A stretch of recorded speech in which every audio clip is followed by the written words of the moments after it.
നമുക്കുള്ള animal spirit message എന്താണെന്ന് നോക്കാം. ആദ്യമായി വന്നിരിക്കുന്നത് ബി സ്പിരിറ്റ്.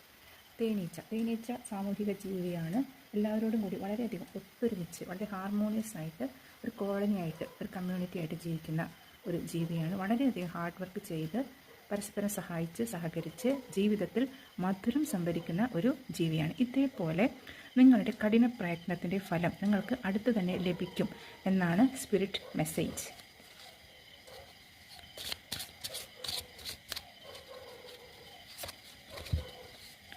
അടുത്തത് mouse spirit. Tend to the small things. ജീവിതത്തിൽ എല്ലാവരും ചെറിയ ചെറിയ കാര്യങ്ങളിൽ നിന്ന് ഉയർന്നു വന്നിട്ടുള്ളവരാണ്. നിങ്ങൾ മഹാന്മാരെ അല്ലെങ്കിൽ പ്രശസ്തരായ ബിസിനസ്സുകാരെ ഒക്കെ നിങ്ങൾ ശ്രദ്ധിച്ചു കഴിഞ്ഞാൽ വളരെ ഫേമസ് ആയിട്ടുള്ള ആളുകളെ പലരുടെയും തുടക്കം വളരെ ലളിതമായിരിക്കും. അപ്പോൾ അതുപോലെ നിങ്ങൾക്കും ജീവിതത്തിൽ ചെറിയ ചെറിയ കാര്യങ്ങളിൽ നിന്ന് വലിയ വലിയ നേട്ടങ്ങൾ ഉണ്ടാക്കാൻ സാധിക്കും. അതുപോലെ തന്നെ ചെറിയ കാര്യങ്ങൾ നിസ്സാരം എന്ന് വിചാരിച്ച് തള്ളിക്കളയാനും പാടില്ല. സ്മോൾ ഡീറ്റെയിൽസിന് ആവശ്യമായ ശ്രദ്ധ കൊടുക്കണം, പ്രത്യേകിച്ച് നിങ്ങളുടെ ഇപ്പോഴത്തെ സാഹചര്യത്തിൽ എന്നാണ് പറയുന്നത്.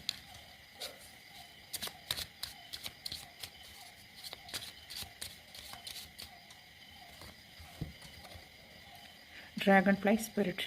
Truth transcends illusion. ഇത് കുറച്ചുകൂടി ഒരു സ്പിരിച്വൽ മെസ്സേജാണ്. നിങ്ങൾ പ്രത്യേകിച്ച് മായയെ സത്യം കൊണ്ട് കീഴ്പ്പെടുത്തുക എന്നുള്ള ഒരു സന്ദേശമാണ്. ഒരു ഇലൂഷൻ, ഒരു തെറ്റായ ഒരു ഡ്രീമി വേൾഡിലാണ് നമ്മളെങ്കിൽ യാഥാർത്ഥ്യത്തിൻ്റെ ഒരു വെളിച്ചം കൊണ്ട് ആ വരിക, അതിനോട് പൊരുത്തപ്പെട്ട് ജീവിക്കുക.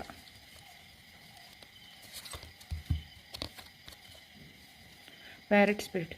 Watch your words. നമ്മളുടെ വാക്കുകൾക്ക് വളരെയധികം ശക്തി ഉണ്ടെന്നാണ് പറയുന്നത്. നമ്മൾ എന്തെങ്കിലും കാര്യം അത്ര ഫീൽ ചെയ്ത് പറയുകയാണെങ്കിൽ അത് മാനിഫെസ്റ്റ് ആവും എന്നാണ് പറയുന്നത്. അപ്പോൾ എപ്പോഴും പോസിറ്റീവായ കാര്യങ്ങൾ പറയാൻ ശ്രദ്ധിക്കുക. മറ്റുള്ളവരെ ഗോസിപ്പ് പറയുക, മറ്റുള്ളവരെ കുറിച്ച് കുറ്റം പറയുക, നെഗറ്റീവ്സ് പറയുക, അങ്ങനത്തെ കാര്യങ്ങളൊക്കെ ഒഴിവാക്കുക. എപ്പോഴും നല്ല കാര്യങ്ങളെക്കുറിച്ച് പോസിറ്റീവായി ചിന്തിക്കുകയും പോസിറ്റീവായി സംസാരിക്കുകയും ചെയ്യുക.